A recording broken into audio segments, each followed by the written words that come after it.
Hello and welcome back to another episode of DebateGate Sports. This is going to be part two of our NBA X Factors videos. We're going to be doing the Eastern Conference, so hope you guys enjoy. We're going to start with the Eastern Conference, in which the Bucks play the Magic.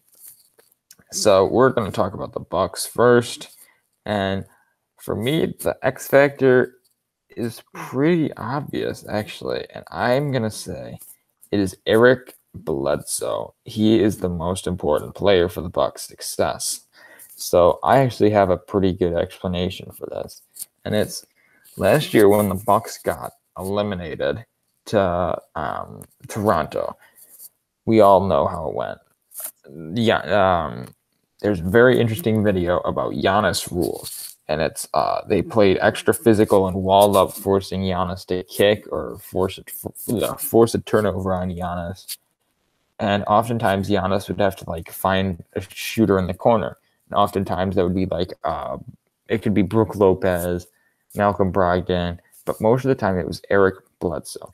Eric Bledsoe shot terrible from three. The whole Bucks team shot pretty poorly, and that was probably the main reason why they got knocked out. But Eric Bledsoe was just terrible. And it showed in game one. They lost by 12. Eric Bledsoe went 1 for 5 from the field. 1 of 5 from beyond the arc. Game 2, he went 0 for 3. Game 3, he went 2 for 3. So if he can just knock down some threes, they are going to be well on their way to going deep in the playoffs. Like I'm saying right now, I know these stats aren't too meaningful. It's the Magic. So no one's really afraid of the Magic. The Magic can't really stop Giannis even if they wanted to. But, I mean, they're probably going to play the Raptors in the conference finals if both teams make it that far. If they'll have to play the Heat, they'll have to run through the Heat because the Heat are on their way to winning that series. Their series. The Heat are a very defensive-oriented team. They'll probably come against something similar. So people trying to stop Giannis, if people are going to try and shut down Giannis, they're going to leave the three open. Eric Bledsoe has to be good from beyond the arc. And that's why you are the dumbest person to ever live. You should never work in sports. Thank you for coming to my ESPN impression where you always have to disagree because compromise or agreement is not a thing where people will want to click on. Anyways, I see your point, but I still disagree because Giannis is Giannis Antetokounmpo. Doesn't matter what anyone else is doing. If Giannis is going to score 45 to 50, they're going to win. If Giannis scores less than 20, they're not going to win. Simple as that. But I mean, even in the games that they lost, Giannis had 31. Yeah, so it's like, yeah, that makes sense. But I still am gonna go with Giannis because it's Giannis. So he has to score 40 to 45. I was originally gonna go Brook Lopez, but then I looked more into it that their defense wasn't actually run by Brook Lopez shot blocking. It was more Giannis's pull, gravitational pull on the defensive end. But I think that about wraps it up for Milwaukee.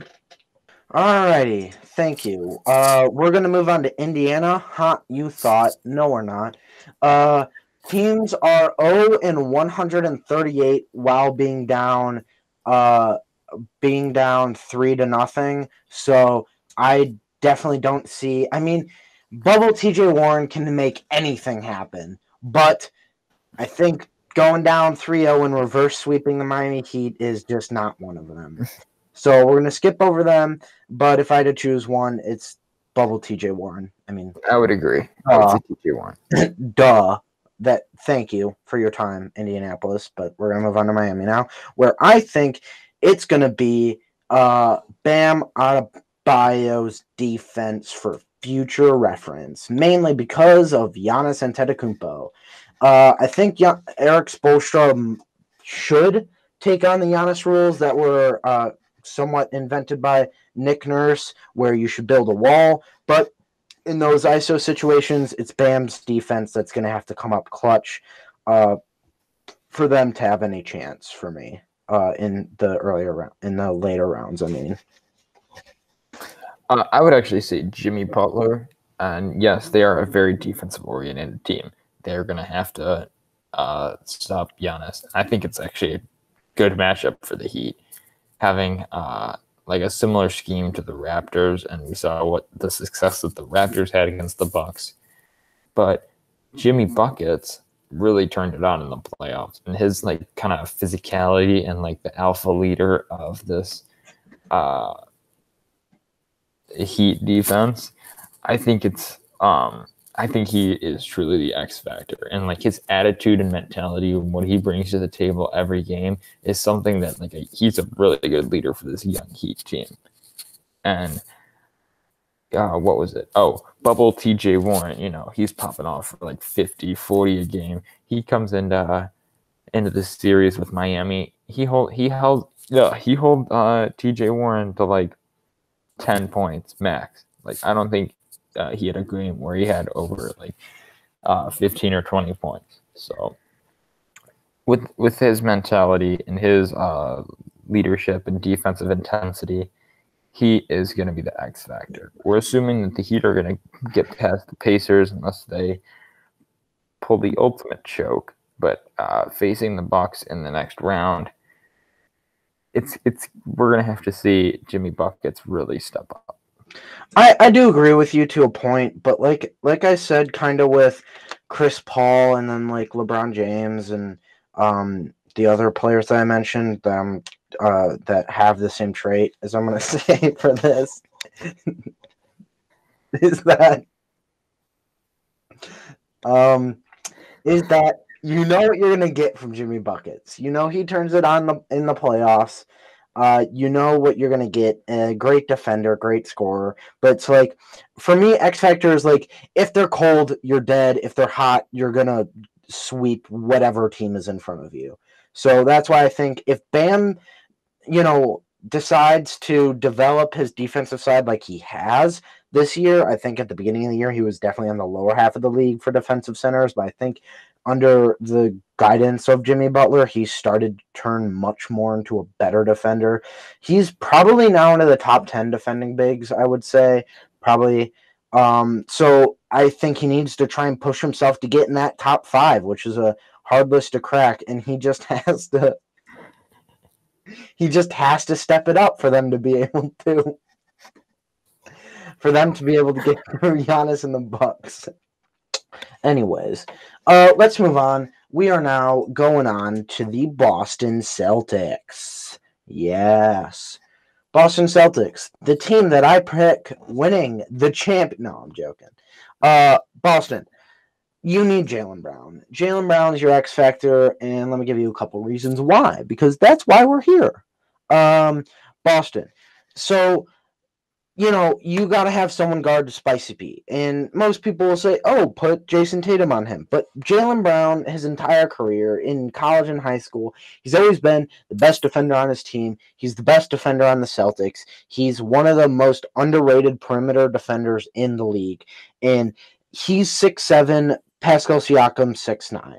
So it's a 2-inch difference. You've had much shorter defenders have success on much larger defenders. So it's like Jaylen Brown, you need to be able to step up and guard Pascal Siakam really well. Because Jason Tatum, godly scorer, not a liability on defense by any means, but he isn't the near all-NBA levels defender that Jaylen Brown is.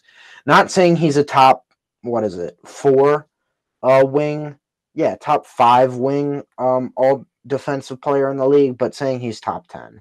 So he's got to guard Spicy P with the passion, and then shut him down, and you'll be flying high, Boston. You'll be flying past Toronto. I personally, I respect your opinion with this Jaylen Brown pick, but for me, I can't even see him guarding Pascal Siakam. Like, Jaylen Brown's a shooting guard. Maybe put him in like a small ball, small forward, but Pascal Siakam is like a power forward. I believe they start him at small forward. He can play the power forward sometimes. Yeah, but like Jason that's a Tatum. non-issue. LeBron plays point guard for that team. Luka plays point guard, but he's guarded by Paul George, Kawhi, and LeBron is also guarded by Paul George and Kawhi, who start at small forward, power forward. So they're more positionless. Okay. So Jaylen Brown, I do think his defense, I think his offense is a little bit more necessary. He needs to be like a second option to complement Jason Tatum, as well as Kemba Walker also needs to be a supporting cast, because I think it's Jason Tatum's team. He's been in the first 2 games, he had 32 and 33, bit of a fall off in game 3 against the 76ers. I don't have the stats pulled up for game 4. I apologize. But Jaylen Brown, whose offense has also been there. Yes, he is the best defender on his team. I think I do agree with your Jaylen Brown defense. I think the Celtics are definitely more of a defensive or offensive oriented team. They have a lot of scorers. They usually just like outshoot opponents or outscore opponents. But Jason Tatum, if the Celtics really want to go deep, Jason Tatum's going to have to play like a superstar. He's going to have to play like the Kawhi Leonards, the LeBron Jameses, the who else? No, I'm not going to say Giannis, but we'll say Pascal Siakam. He's going to have to score. He is going to have to be clutch.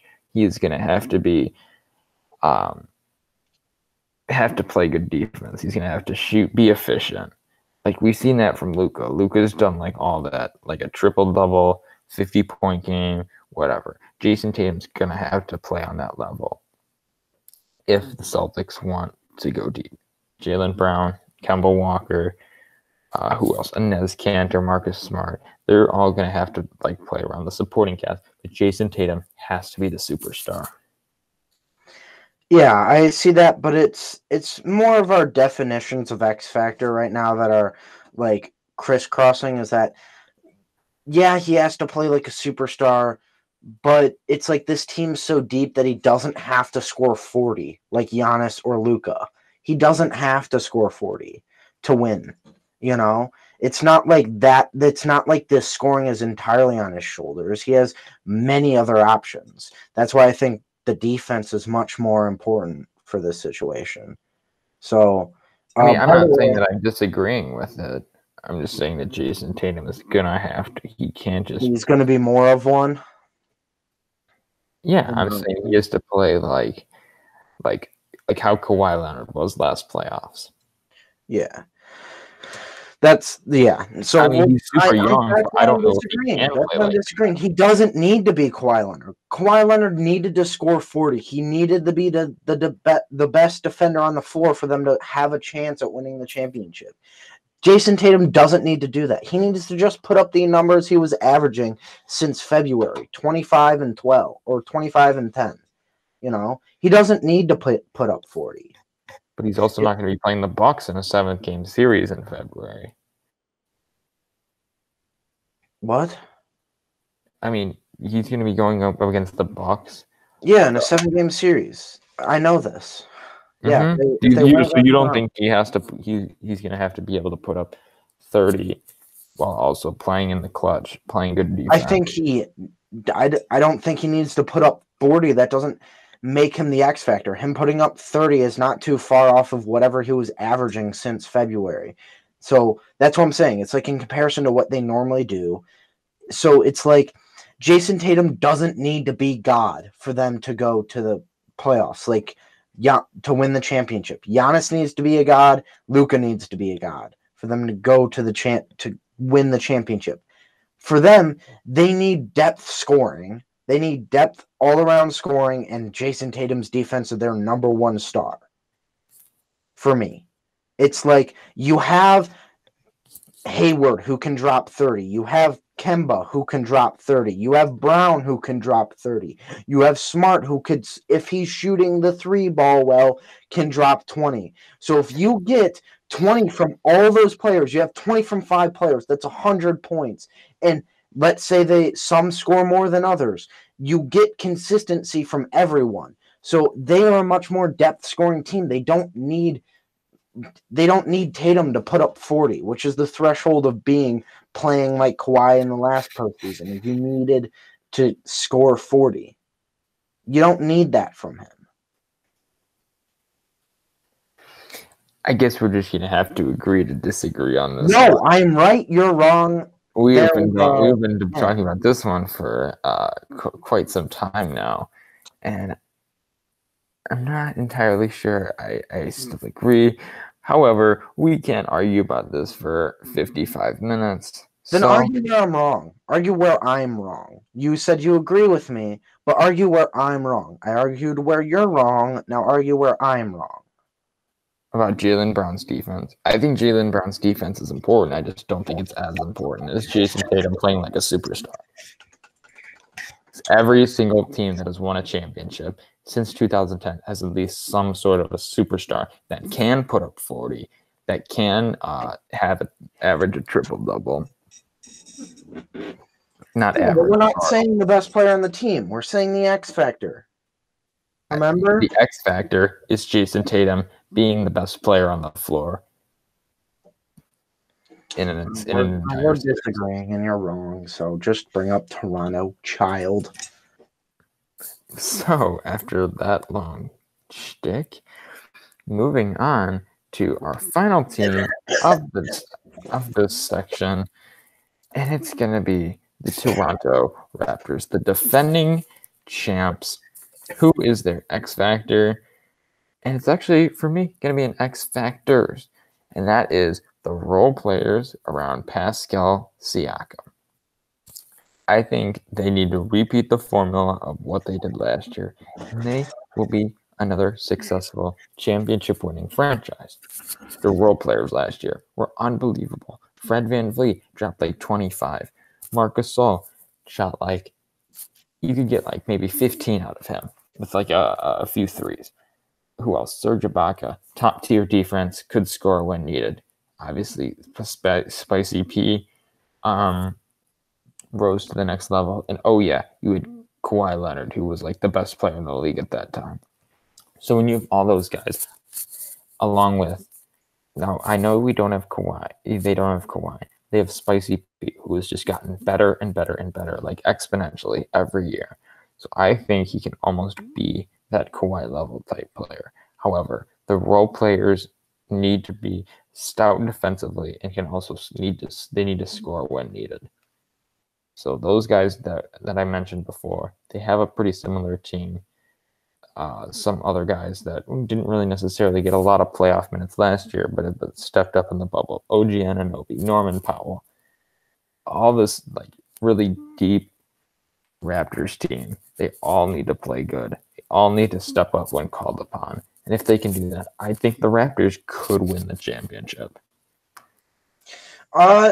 Yeah, I see that. But I'm going to have to go with what I think who was the X factor last year. So not best player, but who was the X factor? Kyle Lowry. It was the first time in his career where he didn't choke on efficiency or scoring last postseason. And guess what? They won the championship. You know what they're going to have to do this year? Kyle Lowry's going to have to be just as good as he was last postseason. He's going to have to not choke, which he hasn't so far.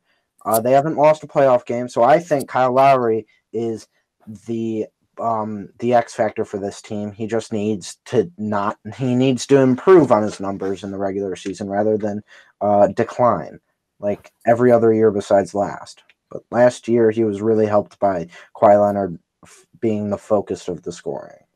Mm-hmm. Yeah, that's definitely key. I know in years past when LeBron kind of owned Toronto, no matter what seed they were, I know that it was kind of Kyle Lowry and DeMar DeRozan's team, but neither really one of them was like the alpha male on those teams, and that's why I believe they got swept multiple times by